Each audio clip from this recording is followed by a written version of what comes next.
সংসদের অধিবেশন শেষ হতে বাকি আর মাত্র 3টে দিন, অথচ দিল্লির ক্ষমতার অন্দরে আনন্দের বদলে হাহাকার। কোথায় গেল সেই 56 ইঞ্চের গর্জন? কোথায় গেল বিশ্বগুরুর অহংকার? যে রাজকীয় কক্ষ থেকে একসময় একের পর এক ফরমান জারি হতো, আজ সেই সংসদের চৌকাঠ পার করতেই থরথর করে কাঁপছে শাসকের দম্ভ। একপাশে ক্ষুব্ধ জনতা আর রাজপথ কাঁপানো তরুণদের দূরদর্শী লড়াই, আর অন্যদিকে ক্ষমতার অন্দরে চোরের মতন পালিয়ে বেড়ানো এক দিশেহারা ক্ষমতা। সংসদের ভেতরে 24 ঘন্টা নাওয়া খাওয়া সারলেই কি আর জবাবদিহি থেকে পালানো যায়? নাকি আগামী 15ই আগস্ট লালকেল্লার প্রাচীর থেকেই চূড়ান্ত হিসেব চুকিয়ে দেবে এই দেশের ছাত্র সমাজ? আজ আমরা খুলে দেখাবো ক্ষমতার সেই চূর্ণ বিচূর্ণ অহংকারের আসল কঙ্কালটা। শেষ পর্যন্ত শুনুন, কারণ খেলা কিন্তু সবে শুরু। নমস্কার, আমি মধুরিমা ভৌমিক আর দৈনিক সংবাদ অনলাইনে আপনারা দেখছেন সত্যি আসলে বেদনাদায়ক। আজ শনি, কাল রবি, তারপর সোম থেকে বুধবার। সংসদের বাদল অধিবেশন শেষ হতে আর মাত্র 3টে দিন। চারিদিকে একটাই প্রশ্ন, নরেন্দ্র মোদী কি সংসদে আসবেন? অমিত শাহ কি পা রাখবেন সদনে? নাকি গোটা অধিবেশনটাই এভাবেই কেটে যাবে এক বিশাল প্রশ্ন চিহ্নের মুখে? সংসদের অন্দরে হইচই কমার নামই নিচ্ছে না। আর ঠিক এই সময়ই শুরু হয়েছে এক অদ্ভুত খেলা। অনেকে বলছেন ড্যামেজ কন্ট্রোল, আবার অনেকে একে সহজ করে বলছেন হেডলাইন ম্যানেজমেন্টের ডার্টি গেম। কি রটানো হচ্ছে বাজারে? বলা হচ্ছে স্বরাষ্ট্রমন্ত্রী অমিত শাহ নাকি পার্লামেন্টে নিজের চেম্বারে দিন রাত এক করে কাজ করছেন। তিনি নাকি সেখানেই নাওয়া খাওয়া সারছেন, স্পিকার ওম বিড়লার সঙ্গে লম্বা বৈঠক করছেন। আর অন্যদিকে প্রধানমন্ত্রী মোদীর নানা রিলস সামনে আসছে, অথচ সংসদের ভেতরে তার দেখা নেই। প্রশ্ন উঠতে শুরু করেছে, সরকার কি ব্যাকফুটে? সত্যি বলতে এই সরকার শুধুই যে কোণঠাসা তা নয়, সোজা ভাষায় বললে তারা আজ বিশাল এক রাজনৈতিক গর্তে পড়ে গিয়েছে। আর যারা একবার অতলে তলিয়ে যায় তাদের পক্ষে ঘুরে দাঁড়ানো যে কতটা কঠিন তা সবাই জানে। সাধারণত রাজনীতিতে কি হয়, যারা ক্ষমতায় থাকেন তারা নিজেদের সর্বশক্তিমান মনে করেন। মিডিয়া, বিরোধী দল কিংবা সাধারণ মানুষ সবার উপর নিজেদের এজেন্ডা চাপিয়ে দেওয়াই তাদের অভ্যাস। কারণ তারা সবসময় 1 নম্বর ড্রাইভিং সিটে বসে অভ্যস্ত। কিন্তু পরিস্থিতি যখন আচমকা ঘুরে যায়, যখন পাশা উল্টে যায়, তখনই আসল খেলাটা বোঝা যায়। বিপদে পড়লে ডিফেন্সিভ খেলা এই সরকারের অভ্যাসে নেই। আক্রমণাত্মক দল যখন হঠাৎ বিপদে পড়ে, তখন তারা আহত বাঘের মতন লুকিয়ে পড়ে নিজের গুহায়। মনে করুন করোনার সময়টার কথা। একটা অচেনা ভাইরাস যখন পুরো দেশের রাজনৈতিক মানচিত্র এবং পরিস্থিতি বদলে দিয়েছিল, তখন পুরো সরকারটাই নিজেকে গৃহবন্দী করে লুকিয়ে পড়েছিল। আর আজ সংসদেও কি আমরা সেই একই ছবি দেখছি না? রাজনৈতিক মধুচক্রে হুল ফুটতেই শাসক দল আজ যেন দিশেহারা। তারা সংসদ ভবনের চত্বর অব্দি আসছে, কিন্তু মূল সদরের চৌকাঠ পার করে ভেতরে ঢোকার সাহস পাচ্ছে না। পার্লামেন্টের 4 দেওয়ালের মধ্যে ঘুরে বেড়ানো আর মূল অধিবেশনে মুখোমুখি বিতর্ক ফেস করা, দুটো যে সম্পূর্ণ আলাদা জিনিস তা হাড়ে হাড়ে টের পাচ্ছে। এটা এখন দিনের আলোর মতো পরিষ্কার। ক্ষমতার যে 56 ইঞ্চির গর্জন আমরা এতদিন শুনে আসছিলাম, রাজনৈতিকভাবে সেই হুঙ্কার আজ অনেকটাই ব্যাকফুটে। তবে একটা কথা মনে রাখা দরকার, আহত বাঘ যতই বিপদে পড়ুক না কেন, সে কিন্তু চট করে বিড়াল হয়ে যায় না। খাঁচার ভেতর থেকেও সে গর্জন করার চেষ্টা করে। কিন্তু আজ চিত্রটা বদলে গিয়েছে।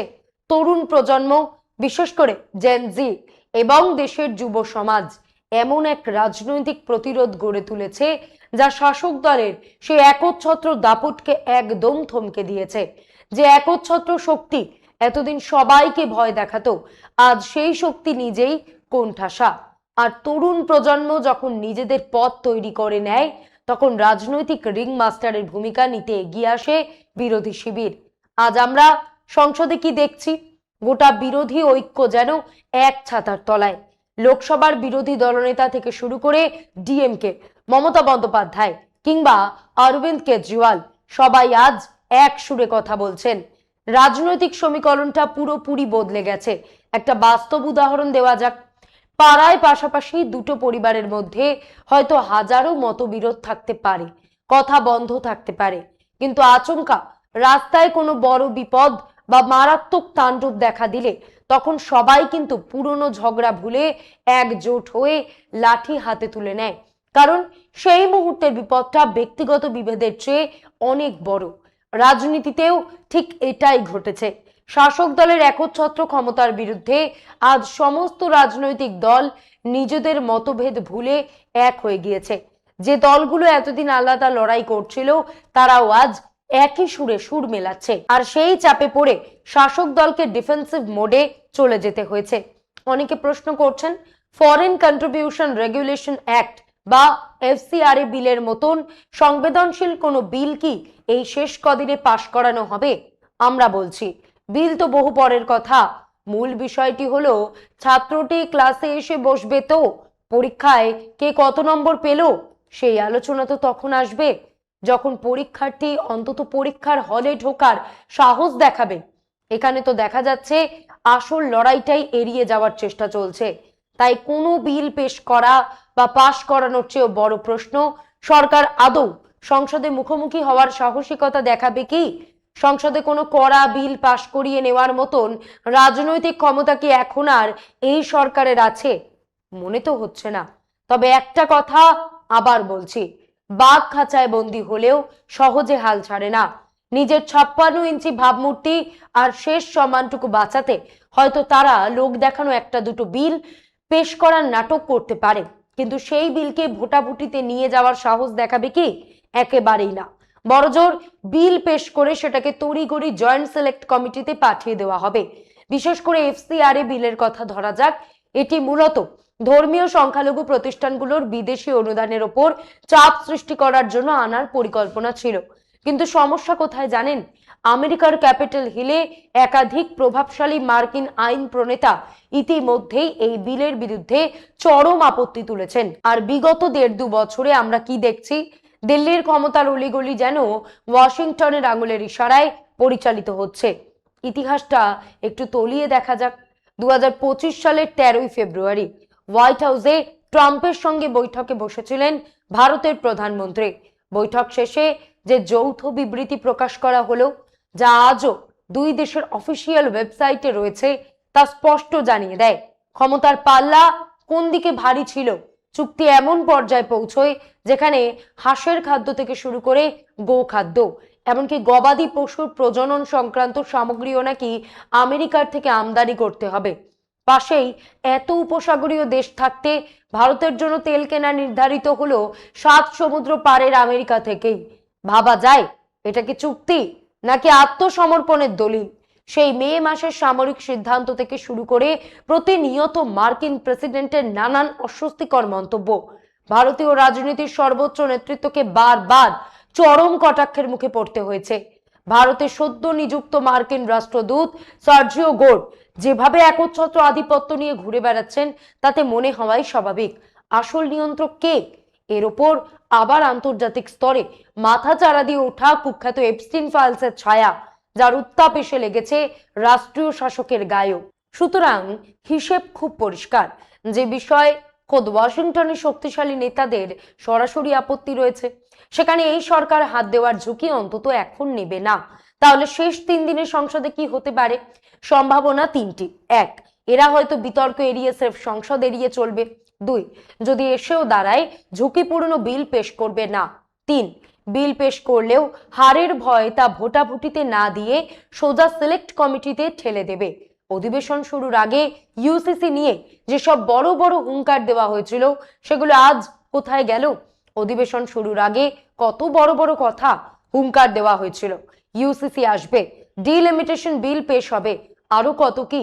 প্রধানমন্ত্রীকে ঘিরেও কত রাজনৈতিক গল্প ফাঁদা হয়েছিল, কিন্তু আজ অধিবেশনের মাত্র 3টে দিন বাকি, সব নাটক ফ্লপ। পরিস্থিতিটা ঠিক কেমন জানেন? ধরুন 20 ওভারের একটা টি20 ম্যাচ চলছে, তার মধ্যে 17টা ওভারই আপনি প্রতিপক্ষকে মেডেন ওভার দিলেন, আর শেষ 3টে ওভারে এসে বুক বাজিয়ে বলছেন আমরা 200 রান তুলে দেব। বিগত কিছুদিনে জল অনেক দূর গড়িয়েছে। দেশের নতুন প্রজন্ম এই জেনজি শাসক দলকে একদম ব্যাকফুটে ঠেলে দিয়ে নিজেদের দাবি আদায় করে ছেড়েছে। তাই আবার বলছি, সরকার স্রেফ কোণঠাসা নয়, তারা আজ এক গভীর রাজনৈতিক অতলে তলিয়ে গিয়ে হাবুডুবু খাচ্ছে। কিন্তু প্রশ্ন হলো যে যুব সমাজ এবং তরুণ ভোটারদের কাঁধে ভর দিয়ে একসময় এরা দিল্লির সিংহাসনে বসেছিল, আজ তারাই কি এদের টেনে নামাচ্ছে? মনে পড়ে 2019 সালে লোকসভা নির্বাচনের কথা। পুলওয়ামার পর মোদিজি ফার্স্ট টাইম ভোটার্সদের উদ্দেশ্যে সরাসরি বলেছিলেন, আপনার প্রথম ভোটটা কি দেশের শহীদদের নামে হতে পারে না?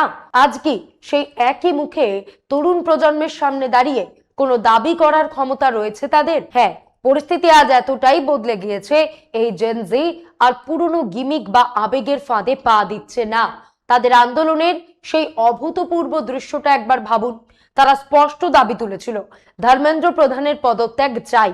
সেই দাবিতে শেষ দিন পর্যন্ত অনড়। জল কামান চললো, কাঁদানে গ্যাস ছোড়া হলো, লাঠি চার্জ হলো, ছড়রা বন্দুক চললো, তারা এক চুলও নড়েনি। নিজেদের দাবি আদায় করে তবেই ক্ষান্ত হয়েছে। ধর্মেন্দ্র প্রধানের পদত্যাগ পত্র ছিনিয়ে নিয়েছে। শুধু কি তাই, এর পরের দাবি ছিল বিক্ষোভকারী কোনো তরুণের ওপর একটিও কেস দেওয়া চলবে না। বাধ্য সন্তানের মতন সরকার সেই শর্ত মেনে নিয়েছে। এমনকি আদালতের অবস্থানও বদলাতে বাধ্য হয়েছে। যে বিচার ব্যবস্থা আন্দোলনের প্রথম দিনে প্রতিবাদীদের প্রতি চরম কঠোর সুর শুনিয়েছিল, সেই আদালতকেও শেষ পর্যন্ত জেনজের বাস্তব দাবির সামনে নতি স্বীকার করতে হয়েছে। এর সহজ অর্থটা কি? এই তরুণ প্রজন্ম অহেতুক আলোচনার নাটক বা ফালতু কথাবার্তায় বিশ্বাসী নয়। এরা সোজা হিসেব বোঝে এবং নিজেদের যুক্তিসঙ্গত দাবি আদায় করে নিতে জানে। এখানে একটা জিনিস খুব ভালোভাবে বোঝা দরকার, আস্ফালন আর আসল শক্তি, এই দুটোর মধ্যে আকাশ পাতাল তফাৎ রয়েছে। যাদের ভেতরে সত্যি কোনো ক্ষমতা বা ভিত্তি নেই, তারাই ফাঁকা আওয়াজ আর ক্ষমতার দম্ভ দেখায়। অন্যদিকে দেশের যুব সমাজ, তারা নিজেদের সেই শক্তির সঠিক বহর টের পেয়ে গিয়েছে। এখন আরএসএস আর শাসক দল বলছে, আমরা তরুণদের সঙ্গে আলোচনায় বসবো। তাই আজ যদি শাসক দল ভেবে থাকে তারা আলোচনার টেবিলে ডেকে মিঠে কথায় এই ক্ষোভ থামিয়ে দেবে, তবে তা নিপাট ভুল। দেশের তরুণ সমাজও আজ এই সরকারকে কোনো আলোচনার খোরাক মনে করে না। তাদের পরিষ্কার কথা, তুমি সরকার, তোমার একটা নির্দিষ্ট কাজ আছে, কাজটা সঠিকভাবে করো, না পারলে গদি ছেড়ে সরে দাঁড়াও। দুদিন আগেই সংঘ প্রধান মোহন ভাগবত বোম্বেতে গিয়ে তরুণদের সঙ্গে তথাকথিত এক আলোচনায় বসেছিলেন। কিন্তু সেই মিটিং থেকে বেরিয়ে তরুণদের প্রতিক্রিয়ার কি ছিল? তারা সোজা বলল, পুরনো দিনের কিছু সেকেলে বুলি আউড়ে চলে গেলেন, যার সঙ্গে আজকের বাস্তবতার কোনো সম্পর্কই নেই। আসলে আলোচনা হয় দুটো মানুষের মধ্যে, যেখানে পরস্পরের প্রতি সমান সম্মান থাকে। আর আজকের এই ডিজিটাল যুগের জেনজি, এরা সারা দিন প্রযুক্তির সঙ্গে লড়াই করছে। এআই কে প্রশ্ন করে মুহূর্তের মধ্যে সঠিক উত্তর ছাঁকতে শিখেছে। এরা অযথা যুক্তিহীন কথা শোনে না, কাজের কাজটা দেখতে চায়। আর ঠিক এখানেই বিপদে পড়ে গিয়েছে শাসক দল। কারণ বিগত 100 বছর ধরে তারা নিজেদের একচ্ছত্র বিশ্বগুরু বা 56 ইঞ্চি ভেবেই অভ্যস্ত ছিল। আজ সেই পুরনো ফর্মুলা যে আর চলছে না, তা হারে হারে টের পাচ্ছে তারা। তারা ভেবেছিল তারা জেনজিকে যা শেখাবে এই তরুণরা বাধ্য ছেলের মতন কান পেতে তাই শুনবে। কিন্তু সমীকরণটা পুরো উল্টে গেছে। এবার আসা যাক আন্দোলনের উপর। নির্বিচার দমনপীড়ন আর গুলি চালানোর ঘটনায় বিষয়টা কিন্তু খুবই মর্মান্তিক। ধরুন আমাদের বয়সী ছেলেমেয়েরা তো মা বাবার কাছে নানান ধরনের দাবি দাওয়া নিয়ে যায়। তার মধ্যে কিছু দাবি হয়তো যৌক্তিক, আবার কিছু হয়তো একটু অবাস্তব। কিন্তু আমাদের দাবি অবাস্তব হলে তার জবাবে কি কোনো মা বাবা তার সন্তানের মাথা ফাটিয়ে দেয়, সন্তানকে লক্ষ্য করে গুলি চালায়? সন্তানদের সামলাতে গেলে ধৈর্য, সহমর্মিতা এবং ভালোবাসার প্রয়োজন হয়।